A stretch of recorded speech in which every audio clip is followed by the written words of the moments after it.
It's time for my fall perfume favorites. This will be my fall rotation, and I wrote down a list.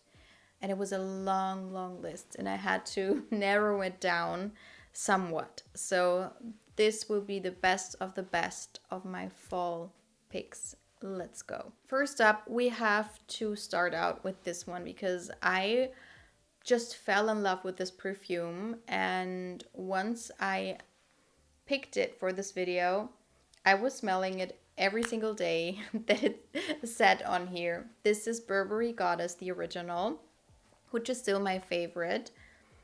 This one is a vanilla dream. This is vanilla, lavender, cacao, and ginger.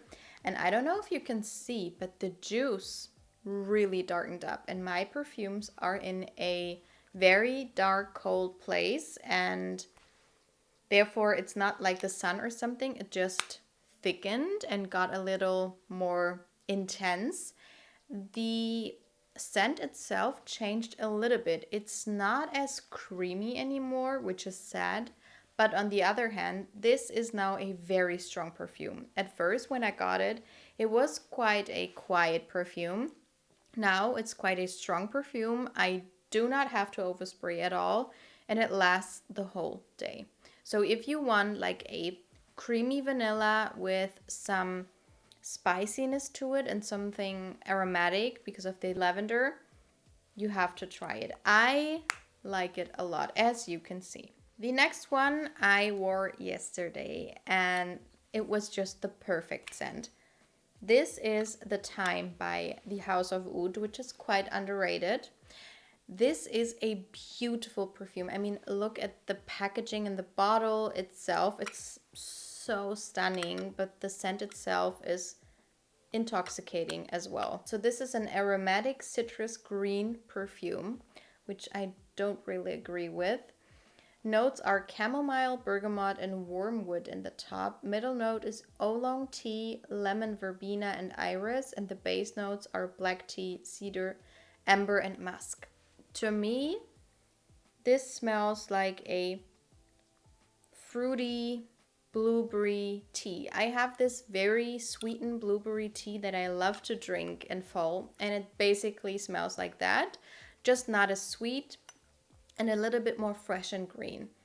But this is so beautiful. It's so special. It's so light. It's nothing too heavy.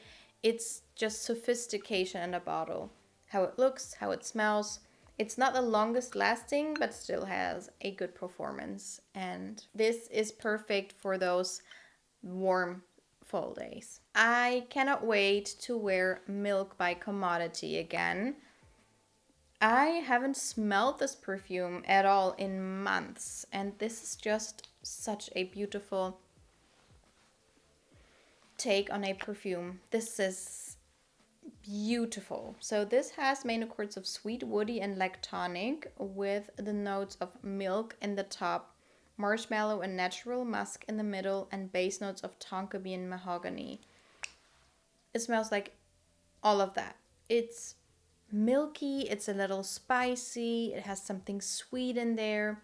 There is this depth to it without being like unisex or something, but because of the marshmallow, it has something a little fluffy in there and slightly powdery just in the slightest, but it's still such a beautiful perfume. So, so good. Like a spicy milk, perfect to drink throughout the fall time, but also beautiful to wear as a perfume.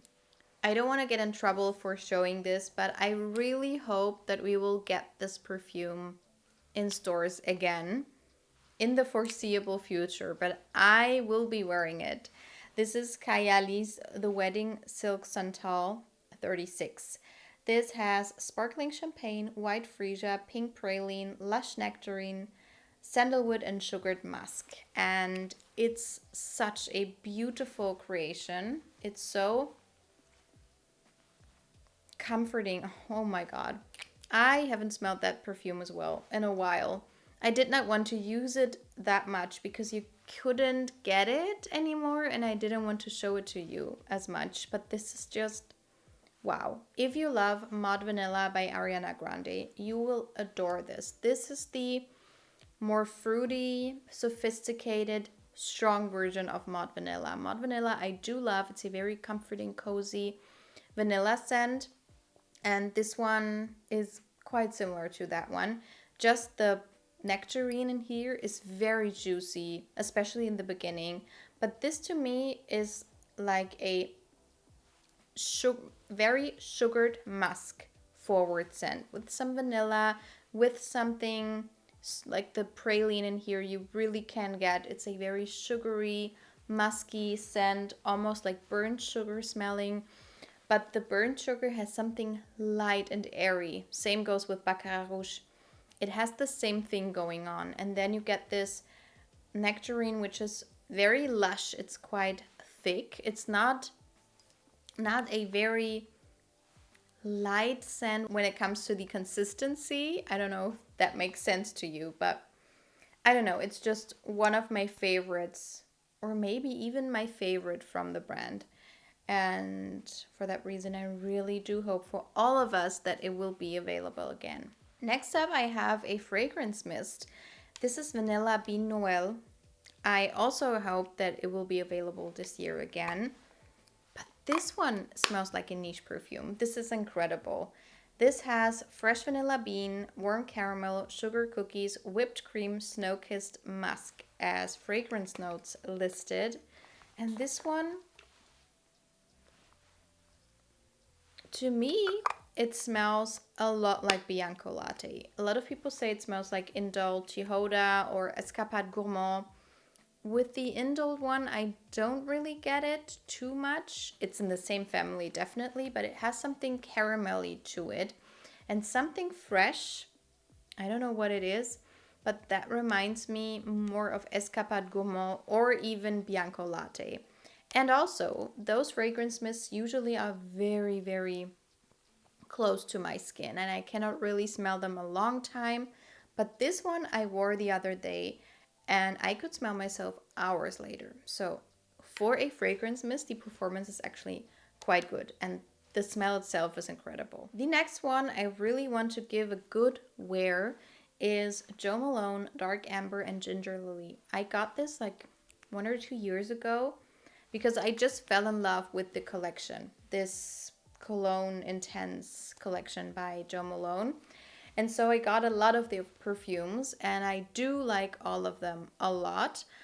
But with this one, I'm not too sure about it still, if it's like a love, but it's a strong like. I'm not too sure if I would prefer it on my husband or if I do like it on myself. But anyway, this is a very pencil shavings type of scent. If you know those types of scents, almost like something peppery in there, quite cold, and like pencil shavings basically. It has main accords of warm, spicy, woody, and amber, with notes of ginger, black cardamom, and pink pepper in the top. You can get all of those notes a lot.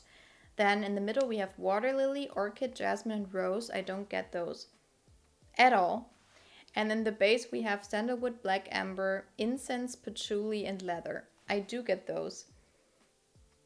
But they're in the background. It's all about ginger, black cardamom, and pink pepper, but toned down, and like there's some freshness, powdery freshness put on top of the ginger and the black cardamom and the pink pepper, making them quite smooth. It's like a mix of all of those notes and not as like sharp and spicy. It's a very smooth, toned down perfume with those very contrasting notes. So to me, it's very interesting. And as I said, smells like pencil shavings to me. But because of the sandalwood and the black amber, it does have this smoothness about it. It's quite round, and I don't know if I'm missing maybe a little bit of vanilla. But I mean, I have so many options here. I could combine it with a lot of perfumes in this video and get like a vanilla sweet version of it. If you thought this video would be without Gris Chanel, you thought wrong, because this is the ultimate fall scent. It just is. It's so good. This, when I smell it, I'm immediately in fall time. I immediately in my living room on the couch with a blanket over me and it's raining. I have a book that I'm reading currently and then some cozy music in the background. That's exactly what I imagine when I smell this. This has main accords of woody, warm, spicy, and aromatic with notes of, in the top we have cardamom, fig, and black tea. Middle notes are iris and vetiver, and base notes are sandalwood and tonka bean. And it basically smells like all of that. It's quite a cold perfume, which is maybe why I imagine rain, but it's quite a cold, spicy perfume that is very creamy because of the iris and the sandalwood and the tonka bean. It just rounds out those more cold, aromatic notes like the cardamom and the black tea, even the vetiver. So you have the spiciness going on, but it is quite creamy, which is why a lot of people say that it smells a little bit like chai. But yeah, it's beautiful. It's not a beast mode, but it's also not weak. It's just like a good performer overall. I just got this perfume, so of course I have to wear it now. This is Fire at Will by Jovoy, and I'm so excited to wear it. This will be the perfect everyday vanilla that you don't have to think about. It has main accords of sweet vanilla and powdery with notes of vanilla and mimosa in the top, middle notes of vanilla and brown sugar, and base notes of amber, musk, and vetiver.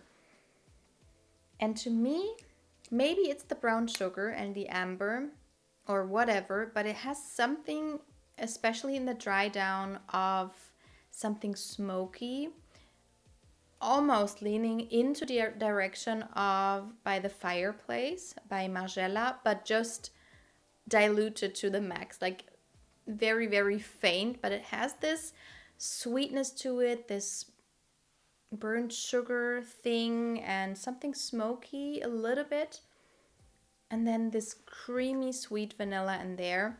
It's just beautiful. It's very sophisticated. It's a very sophisticated type of vanilla. At first, when I spray it out, it smells like vanilla Greek yogurt, and I love every second of it. It's just beautiful. And then I'm so excited to wear this perfume. I mean, this is one of the most beautiful perfume bottles in my personal collection. It's just a work of art, and not just the bottle, but also the perfume itself. Oh god. So this is Soie Malaquais by Dries van Noten.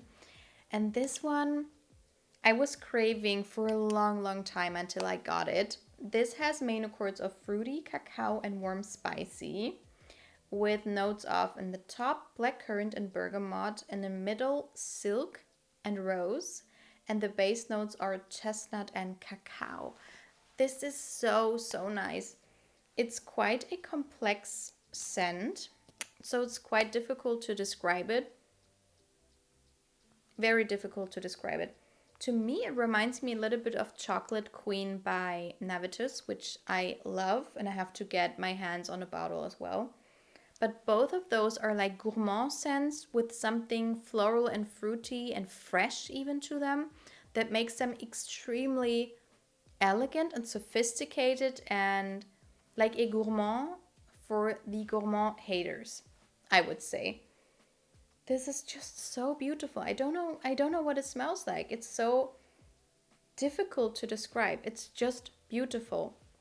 It has something fruity in there, but everything's so well blended that you don't really get like a black currant in your nose, or at least I don't really smell it. Or like, this is a rose scent. It's very faint. It's like a elegant plush floral, something fruity to make it quite fresh and uplifting. And then this creamy sweet base from the chestnut and the cacao. And the cacao gives it something powdery as well, but not too much. It's very, very special. Just like the next one, which is Seta by Moresque. And this is my first Seta scent. And this one, I think I've only worn it a handful of times. because it just wasn't the weather for it. So this one has main accords of amber, warm, spicy, and vanilla, with notes of saffron, bergamot, and lemon in the top. The middle is myrrh and ylang ylang, and the base is vanilla, amber, sandalwood, and benzoin. This one is very deep and seductive smelling. It's quite creamy. It almost gives me the vibe of the infamous Zara vanilla perfume. What was the name again? It has the same thing about it going on, which is quite interesting. I mean, maybe it's the saffron and the myrrh with the vanilla, I'm not too sure. But this is such a seductive, creamy vanilla scent with some spiciness going on. Super creamy, quite resinous as well, without being too much. The theme of this video is I love the spiciness, I love the resins, but I want to have them in a very subtle and smooth way and not too loud. It's gonna be too much for me if it's too loud. But these perfumes, like those or even this, they all have notes that are quite challenging at times, but because they are blended to perfection, it just works. So these were all of the fall perfumes I wanted to share with you. Please let me know what are your top fall perfumes and the perfumes you really want to wear this fall. And I hope to see you in my next video. Bye!